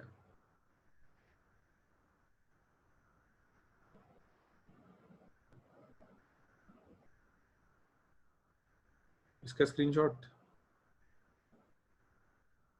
और कुछ? बढ़े आगे। कृष्णा बेटा, देखते हैं इनऑर्गेनिक का जब चांस आएगा। चलो, अभी तो फिजिकल चलता है, उसको करते हैं। आ जाओ। तो डी ऑर्बिटल में रेडियल नोड कैसा दिखेगा, देखो, ये थोड़ा सुंदर दिखता है। तो थ्री डी में रेडियल नोड निकालोगे तो थ्री डी में रेडियल नोड कितनी आएगी? एन की वैल्यू 3, एल की वैल्यू 2, -1, कितनी आएगी जल्दी बताओ? थ्री डी में रेडियल नोड 2 -1 कितना आएगा? सॉरी सॉरी सॉरी, 2 -1 नहीं, 3 -2 -1 कितना आएगा? 0। तो थ्री डी में तो कोई रेडियल नोड नहीं थी, हमने अभी बनाया डायग्राम, देखो ये बनाया थ्री डी के, यहाँ कहीं रेडियल नोड बनाई अपन ने? किसी में भी नहीं बनाई, देखो सारे डायग्राम थ्री के बनाए, किसी में भी कोई रेडियल नोड नहीं है। हाँ, अब अगर 4D पे आ जाए, तो 4D में जरा रेडियल नोट बताना कितनी आएगी? 4 -2 -1 कितनी आएगी? एक रेडियल नोट आएगी। तो मैं एक डी के लिए बनाऊंगा सिर्फ, है ना, बाकी के लिए आप ट्राई कर सकते हो, you will have just for 1D। तो अगर अपन 4DXY की बात कर लें, तो DXY कैसा बनेगा? ये वाई एक्सेस, ये एक्स एक्सेस, इसमें बीच में दो लोब बनते, चार लोब, सॉरी, दो डंबल बनते, ऐसे ये चार लोब बनते। और अगर रेडियल नोड नहीं बनाए तो इसमें पूरे में इलेक्ट्रॉन होता, राइट? अगर रेडियल नोड ना बनाते तो पूरे में इलेक्ट्रॉन होता, ऐसा बनता। लेकिन हमको पता चला कि इसमें एक रेडियल नोड है, तो हम गए एट अ डिस्टेंस आर, और वहां जाके ऐसे dot dot dot dot dot हमने चारों तरफ देखा कि इस डॉटेड स्फीयर पे कहीं भी इलेक्ट्रॉन नहीं मिलना चाहिए। नहीं मिलना चाहिए, तो इसकी लोब्स में गैप आ जाएगी, जैसे 3P में आई थी, याद है गैप? 3P में भी गैप आई थी, उसमें दो लोब्स में थी, इसमें चार में गैप आएगी।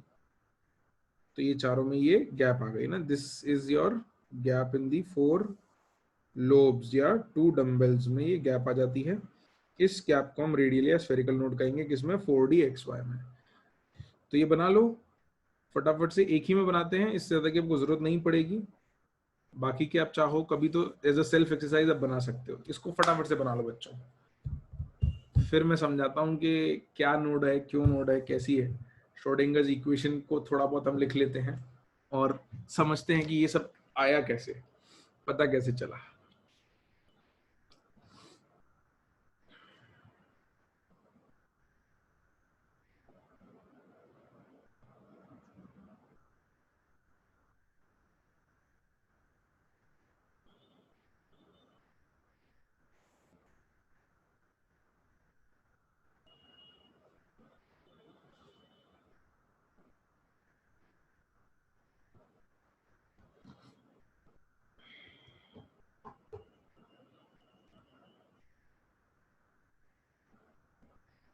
कर लिए क्या सबने?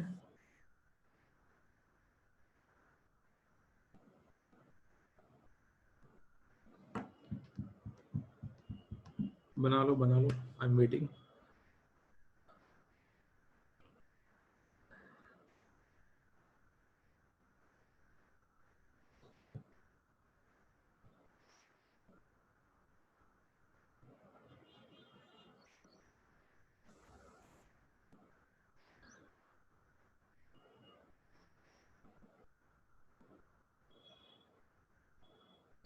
अब हो गया? अभी भी और टाइम लगेगा?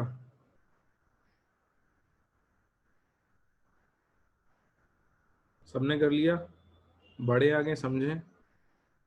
पेन रखने पड़ेंगे तभी समझा पाऊंगा मैं।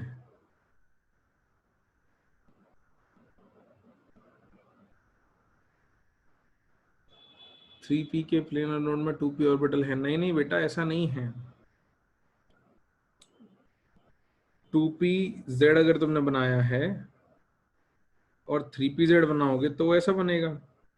ये शेडेड वाला टू पी जेड है, उसके बाहर वाला थ्री पी जेड है, तो प्लेनर नोड तो दोनों की एक ही है ना भाई। X y plane is planar node for both. ये इमेजिनेशन पे ही सवाल आएंगे कि planar node of two p and three p is same और नॉट।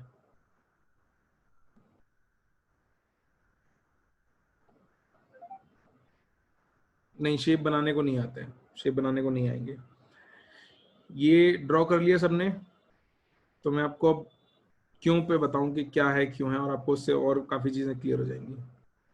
चलो तो समझ लेते हैं इस बात को कि क्या है क्यों है, ये सब पता कैसे चले कि कहाँ कहाँ नोड आती है। स्कूल के एग्जाम में बेटा शेप्स शायद थोड़ा बहुत पूछे जा सकते हैं, मोस्टली शेप्स कम पूछे जाते हैं, उन पर बेस्ड क्वेश्चन पूछ लिए जाते हैं। अब सुन लो बच्चों, ध्यान से सुन लो। Everyone keep your pens down, सब लोग अपने अपने पेन नीचे रख। Everyone keep your pen down. And इस बात को जब मैं समझा रहा हूँ तो आपके थोड़े रिस्पॉन्सेज इंपॉर्टेंट है, क्योंकि मेरे को ये जज करना जरूरी है कि आप बात को सही से समझ रहे हो या नहीं। तो बच्चों देखो, सब कुछ छोड़ छोड़ के इधर ध्यान से इधर देखो, सब कुछ इधर उधर से दिमाग हटा के पेंसिल वेंसिल सब साइड में रख के इधर ध्यान देखो। तो क्यों हमको इस चीज की फील डायरेक्टली नहीं आती है, क्यों हमारे दिमाग में डाउट आता है कि ये इलेक्ट्रॉन यहाँ है और यहाँ है, तो यहाँ कैसा हो सकता है कि दिखे ही ना, मतलब कोई चीज यहाँ है और वही चीज यहाँ से यहाँ भी चली गई बट यहाँ नहीं है, ऐसा कैसे हो सकता है? ये डाउट आता है। ये डाउट क्यों आता है? क्योंकि हमारी डे टू डे लाइफ में हम कभी ऐसा एक्सपीरियंस नहीं करते कि कोई चीज चल रही है, चलते चलते वो बीच में गायब हो गई और फिर वापस दिखने लग गई। ऐसा हम डे टू डे लाइफ में नहीं एक्सपीरियंस करते, लेकिन ये डे टू डे लाइफ जो कुछ है क्लासिकल मैकेनिक्स की बात करती है। This is all talking about classical mechanics. Classical mechanics में चीजें गायब नहीं होती हैं, चीजें प्रकट नहीं होती हैं, वो अगर यहां से यहां जा रही हैं तो वो यहां भी बीच में रही ही होंगी, उनने जगह क्रॉस की ही होगी। ये क्लासिकल मैकेनिक्स की लॉज में आता है। ऐसा ही होता है, हाँ या ना? राइट। क्वांटम मैकेनिक्स पे जब हम पहुंचते हैं या बहुत छोटे पार्टिकल्स की जब हम बात करते हैं तो हमारी अंडरस्टैंडिंग को बदलना पड़ता है। क्या बदलना पड़ता है? देखो, क्योंकि बिहेवियर अब पार्टिकल नहीं रहा। ये पत्थर के साथ सच ट्रू था बेटा कि पत्थर को फेंका है अगर आपने, या बॉल को फेंका है, तो वो अगर किसी समय पे यहाँ पे थी और किसी दूसरे समय पे यहाँ पे है तो इस जगह से भी क्रॉस हुई ही होगी, मतलब दिखी होगी। क्रॉस तो चीज हो रही है लेकिन दिखते हुए क्रॉस होगी, बिना देखे क्रॉस नहीं होगी। ये क्लासिकल मैकेनिक्स में होता है क्योंकि चीजों का पार्टिकल नेचर है, they don't have wave nature ना, they don't have wave nature, particle nature ही है। बिल्कुल बिल्कुल बिल्कुल हो सकता है। अब सुनो एक बात को। अब दूसरी चीज की हम बात करते हैं, हम बात करते हैं वेव्स की। Right, let's talk about waves. तो अगर हम वेव्स ड्रॉ करें तो कुछ ऐसी दिखती हैं हमको, ऐसी दिखती हैं। अब आपने कभी रस्सी को ऐसे झटका दिया होगा, दिया है आपने कभी ना कभी रस्सी को झटका? ठीक है। अब मान लो ये रस्सी यहाँ बंधी हुई है और आप झटका दे रहे हो या इस पे आपने वेव क्रिएट की, तो देखो बच्चों इधर ध्यान से देखना, ये वाला पॉइंट रस्सी का कहीं क्रॉस नहीं हुआ, जहां था पहले अभी भी वही है। वेव बनाने से पहले भी यही था, बाद में भी यही है, ये भी वही है और ये भी वही है। राइट।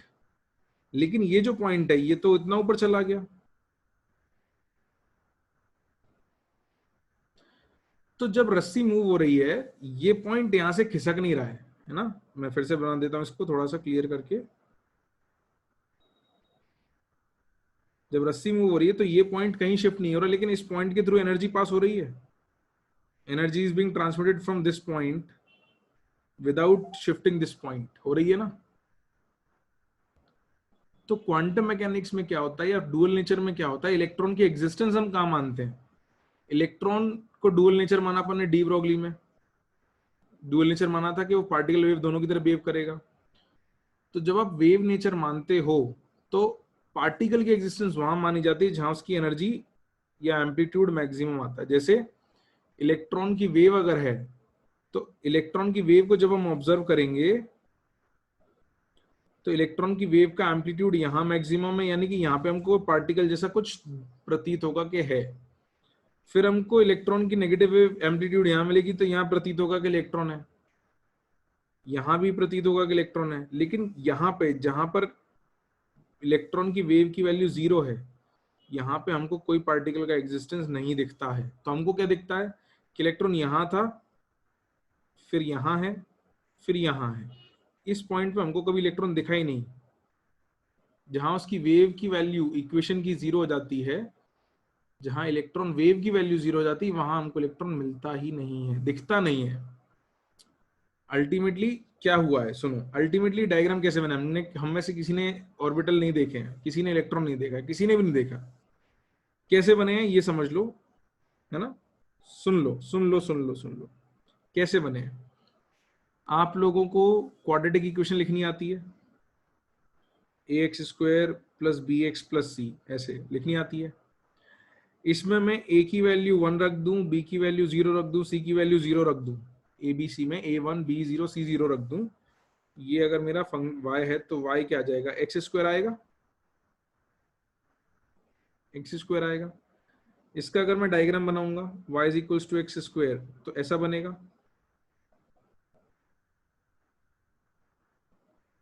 और ये एक जगह 0 भी हो रहा है, this is where it is 0, y = 0। इसका मतलब क्या हो गया, इसका मतलब क्या हो गया कि किसी एक इक्वेशन, मान लो कोई पैराबोलिक पाथ फॉलो करती है चीज, if something follows a parabola, जैसे तुमने प्रोजेक्टाइल पढ़ा होगा ना, एक पैराबोला फॉलो करती है, तो इसका रास्ते की पाथ की इक्वेशन लिखते हो आप एक प्रोजेक्टाइल की। तो इसी तरीके से ये एक पैराबोला है जिसके पाथ की रास्ते की इक्वेशन ये है, y = x² is the equation of this path. ठीक है, इसी तरीके से प्रोजेक्टाइल बचा है, कोई बात नहीं, तो बेसिक प्रोजेक्टाइल तो पता होगा ना क्या होता है, इतना तो समझ में आता है अपने को, है ना। अपने को सॉल्व नहीं करना है प्रोजेक्टाइल, सिर्फ मतलब समझना है कि मैंने अगर किसी चीज के रास्ते की इक्वेशन लिख दी मैथमेटिकली, कि भाई कोई चीज इस रास्ते पे चल रही थी, उसके रास्ते की मैथमेटिकल इक्वेशन लिखी, तो मैंने ये लिख दी y = x²। ठीक है, इसी तरीके से अगर मैं a को रख दूं -1, b को 0 और c को 0, ax² + bx + c में a को -1 रख दूं, b को 0, c को 0, तो y की इक्वेशन क्या बन के आएगी, -x²। बिल्कुल। तो अब इसका जो ग्राफ बनेगा वो इसका ग्राफ अलग बनेगा, ऐसा ग्राफ बनेगा, और इसकी वैल्यू यहाँ पे 0 होगी, right, here the value will be 0। तो मतलब क्या हुआ कि हम कुछ चीजों के पाथ्स की मैथमेटिकल इक्वेशन लिख सकते हैं। अगर कोई चीज ये पाथ फॉलो कर रही है तो उसकी मैथमेटिकल इक्वेशन लिखी जा सकती है। जैसे साइन का फंक्शन आपने देखा होगा, तो साइन का फंक्शन ऐसा चलता है, दिस इज sin थीटा। तो कोई चीज अगर ऐसे ऐसे चल रही है तो उसको मैं sin थीटा से रिप्रेजेंट कर सकता हूं। इसी तरीके से इलेक्ट्रॉन में से किसी ने देखे नहीं है, किसी ने भी नहीं देखे, उनने क्या किया था, इलेक्ट्रॉन की इक्वेशन लिखी थी, जो तुम मुझसे पूछ रहे थे ना, साई, ये थी इलेक्ट्रॉन की wave equation, this was electron की वेव इक्वेशन। अब अगर ये sin थीटा होती तो क्या होता कि कुछ कुछ जगह 0 होती, यहां पर यहां पर यहां पर 0 होती, बट ये sin थीटा नहीं थी, बहुत गंदी सी इक्वेशन है ना। मैं दिखा देता हूं आपको, एक बहुत गंदी सी इक्वेशन आती है, श्रोडिंगर इक्वेशन है, टाइम इंडिपेंडेंट ऐसी कुछ दिखती है। तो इस इक्वेशन को सॉल्व किया उनने अलग अलग ऑर्बिटल्स के लिए, और इस इक्वेशन को सॉल्व करके जहां जहां उनको इसकी वैल्यू 0 मिली, जैसे उन्होंने साई को सॉल्व किया और प्लॉट करना शुरू किया टाइम के साथ, तो उनको यहाँ तो इसकी कुछ वैल्यू मिल रही थी, यहाँ पे 0 मिल रही थी, फिर यहाँ वैल्यू मिल रही थी। तो जहां वेव इक्वेशन की वैल्यू 0 है उस जगह को नोड कह देते हैं। नहीं, आपको इक्वेशन याद रखने की जरूरत नहीं है, बिल्कुल जरूरत नहीं है, बिल्कुल जरूरत नहीं है। तो वेव्स के साथ ऐसा हो सकता है कि उनकी वैल्यू कहीं पर हो, फिर कहीं और हो, और बीच में 0 हो, ऐसा हो सकता है वेव्स के साथ। हो सकता है ना। बस वैसा ही इलेक्ट्रॉन के साथ हो रहा है कि उसकी वैल्यू यहां पर है, यहां पर है, बट यहां पे क्या है, जीरो। वैल्यू क्या है, जीरो। तो जहां इलेक्ट्रॉन की वेव इक्वेशन की वैल्यू जीरो हो जाती है, उस जगह इलेक्ट्रॉन के मिलने की प्रोबेबिलिटी जीरो कहते हैं, उसको हम कह देते हैं एक नोड। थोड़ा समझ में आया? 100% तो इसलिए नहीं आएगा बेटा क्योंकि इक्वेशन अपन पूरी सॉल्व नहीं कर रहे हैं, तो आपको, क्योंकि आप सॉल्व नहीं कर रहे हो तो आपको सॉल्विंग की फील नहीं आएगी, लेकिन लॉजिक समझ में आ सकता है कि हम किसी मैथमेटिकल इक्वेशन को सॉल्व करें, उस इक्वेशन की जहां जहां वैल्यू जीरो आएगी उस जगह को हम क्या कह देंगे, जहां जहां उसकी वैल्यू जीरो आएगी उस जगह को क्या कह देंगे अपन, नोड। बिल्कुल, है ना। तो अपने को इस लेवल पे इससे ज्यादा की जरूरत नहीं पड़ेगी, लेकिन रीजन जो तुम पूछ रहे थे कि सर ये कैसे आया, कैसे पता चला, इस तरीके से पता चला, है ना। मैथ, प्योर मैथमेटिकल सॉल्यूशंस हैं, उनके डायग्राम्स हैं, ग्राफ्स हैं। जैसे अपन ये y equal to x square का ग्राफ बनाते हैं ना, ऐसे ही साई की इक्वेशन के ग्राफ है अलग अलग, हर ऑर्बिटल एक ग्राफ है। आया समझ? Every orbital is a graph for each equation of each orbital.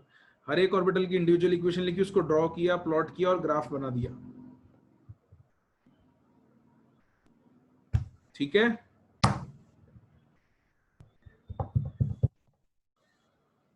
कि वहां इलेक्ट्रॉन है ही नहीं, अमन बेटा कह सकते हो, मतलब हमको नहीं प्रतीत होगा। देखो एक बात समझो, कोई चीज आपको नहीं दिख रही है और कोई चीज है ही नहीं, इनमें दो चीजों में फर्क है। तो हमको यहाँ इलेक्ट्रॉन प्रतीत नहीं होता है, हमारी अंडरस्टैंडिंग में हमको यहाँ इलेक्ट्रॉन की एग्जिस्टेंस प्रतीत नहीं होती है, उसको नोड कहते हैं। We can not perceive the existence of electron at this position, that is known as a node. अब वो वहां है या नहीं है, वो अलग सवाल है। ठीक है।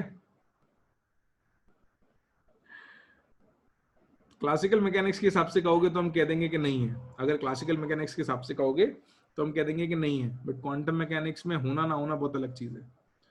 अरे कृष्णा बेटा कहाँ मैच करा रहा हूँ यार, नहीं करा रहा। यहां तक दिक्कत तो नहीं किसी को? इतनी आपको सॉल्विंग की जरूरत नहीं पड़ेगी, सिर्फ आपको समझना था इसलिए बताया है मैंने। बाकी आपका काम यहाँ से सब, यहाँ तक जो कुछ पढ़ा है उससे सब हो जाएगा। ठीक है, उससे आगे की आपको जरूरत नहीं पड़ेगी। चलो, तो अब कुछ छोटी छोटी बातें और बतानी रह गई हैं। श्रोडिंगर के बारे में सिर्फ एक पॉइंट लिख लेंगे, एक इक्वेशन लिख लेंगे जिसको कभी सॉल्व नहीं करना होगा हमको। Will never have to solve this equation. बस एक हेडिंग लिख लो, श्रोडिंगर्स इक्वेशन क्या है उसको लिख लेते हैं। इसको कभी नहीं सॉल्व करना है, इसका मैथ्स कभी नहीं अप्लाई करना है, अभी नहीं करना है, कॉलेज में जाके नहीं करना है, unless until you go into quantum mechanics और फिजिक्स में जाओगे तो ही करना पड़ेगा, वो जरूरत नहीं है। तो जल्दी से हेडिंग लिखो, श्रोडिंगर्स इक्वेशन। एक बार इक्वेशन लिखवा देता हूँ और उसकी कोई जरूरत नहीं है, फिर कुछ छोटे मोटे टर्म्स बच गए हैं बट आज नहीं करते हैं उसको, अगले लेक्चर में खत्म करके नया चैप्टर स्टार्ट करेंगे। क्यों लिखे हैं? क्योंकि बेसिक पता होना चाहिए, जैसे साई का मतलब पता होना चाहिए, साई क्या होता है, इस पे पूछ सकते हो क्योंकि एनसीईआरटी में साई सिंबल दिया हुआ है, तो आपसे मतलब पूछा जा सकता है, व्हाट डज साई रिप्रेजेंट, या ग्राफ्स कैसे बने, है ना। तो श्रोडिंगर्स इक्वेशन हेडिंग लिख ली सबने? सबने हेडिंग लिख ली? बिल्कुल, तो उसके आगे लिख लो बच्चों। Erwin Schrödinger demonstrated that the de Broglie expression could also be generalized. मैं पूरा रीड कर देता हूँ, इसको आपको लिखना है। So as to apply to bound particles like electrons in an atom, he wrote the wave equation for the electron wave in an atom. Ultimately, Schrodinger ने वेव इक्वेशन लिखी थी इलेक्ट्रॉन के लिए। डेल का मतलब पूछ सकते हैं? नहीं नहीं, डेल का मतलब नहीं पूछेंगे, ये बेसिकली पार्शियल डिफरेंशिएशन होता है। आपको तो शायद कभी जरूरत नहीं पड़ेगी पार्शियल डिफरेंशिएशन की, जो लोग इंजीनियरिंग करते हैं उनको कॉलेज में फर्स्ट ईयर में पार्शियल डिफरेंशिएशन सीखने पड़ते हैं। फर्स्ट ईयर मैथमेटिक्स होता है आईआईटीज में। तो लिख लो time independent form of equation. इसकी इक्वेशन के कई सारे फॉर्म्स होते हैं, ये जो है टाइम इंडिपेंडेंट है, तो टाइम के वेरिएबल को इसमें से हटा दिया है। सिंबल बच्चों ऐसा बना लेना, ऐसा बना होता है या कुछ जगह ऐसा भी बना होता है, साई, इसको रीड करते हैं साई, ये साई। ठीक है, जो तुमको अच्छा लग रहा हो ऐसे या ऐसे कोई भी बना लेना, देख लो एक बार स्क्रीन पे।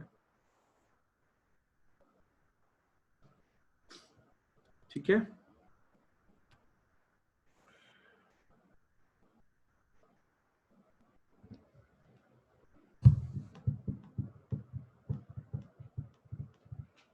बिल्कुल प्रगति, अब बस ये लिख लो, उसके बाद अपन मैं डिस्कस कर लूंगा आज। बिल्कुल, आज अपने पास टाइम भी है, अभी मैं अपन 5-10 मिनट अपन इस चीज पे दे देंगे जो आपके other than subject, exactly subject doubt नहीं है, सब्जेक्ट पर बेस्ड डाउट्स हैं, वो अपन डिस्कस कर लेंगे। एक बार बस आप लोग ये कंप्लीट कर लो। ये लिख लिया क्या पैराग्राफ सबने? मैं ऊपर स्क्रॉल कर दूं, कर दूं, जल्दी बताओ। तो ये इक्वेशन है, इस इक्वेशन में साई बच्चों देखो लिखा हुआ है wave function of an electron. Sai is your wave function of electron. ये जो ई है दिस इज टोटल एनर्जी, ये जो वी है दिस इज पोटेंशियल एनर्जी। बाकी 8 आपको पता है क्या होता है, पाई पता है, m is mass, h is Planck's constant, वो भी लिख देता हूं मैं आप लोगों के लिए।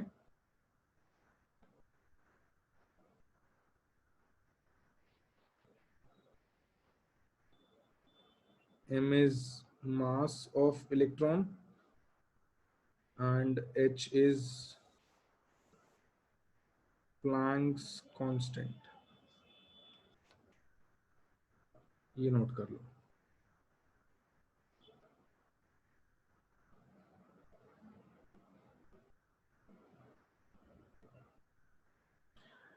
प्रेशर बेटा ईवी यूनिट है, Q इंटू वी जो होता है वो काइनेटिक एनर्जी हो जाता है अगर कुछ पर्टिकुलर कंडीशंस फॉलो होती हैं तो। EV is used as the unit, उसमें ई की वैल्यू रख दोगे तो जूल में वैल्यू आ जाएगी। ओके,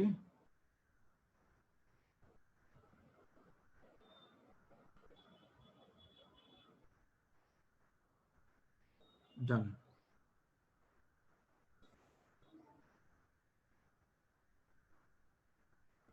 ई माइनस वी है बेटा, ये दिस इज ई,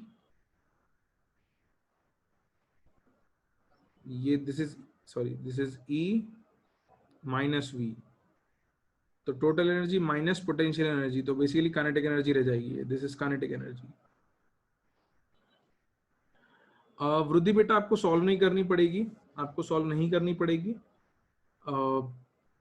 इसमें जो टर्म्स यूज हुए उनके मतलब पता होने चाहिए, बस ये पता होना चाहिए कि E is energy, V is potential energy, H is Planck's constant, M is mass, है ना। तो आपको सॉल्व नहीं करना होगा, बस इसको लिख लो। This is just good to know. कुछ इक्वेशन थी जो बड़ा भारी काम किया था श्रोडिंगर ने, बहुत मेहनत की थी, और एक्चुअली ये इक्वेशन सॉल्व करने के लिए सुपर कंप्यूटर्स की जरूरत पड़ती है, तो इसको सॉल्व नहीं करेंगे हम लोग। ओके, बिल्कुल आज इतना ही लिखेंगे बेटा। ये एस नहीं है, this is known as del. Del का साइन होता है पार्शियल डिफरेंशिएशन, इसको हम डेल रीड करते हैं, डेल, DEL, पार्शियल डिफरेंशिएशन। यहां तक लिख लिया सबने? लिख लिया पक्का सबने? तो मैं थ्योरी यहां पे स्टॉप कर लूं? ओके, तो आज की थ्योरी अपन यहीं पे रोक लेते हैं।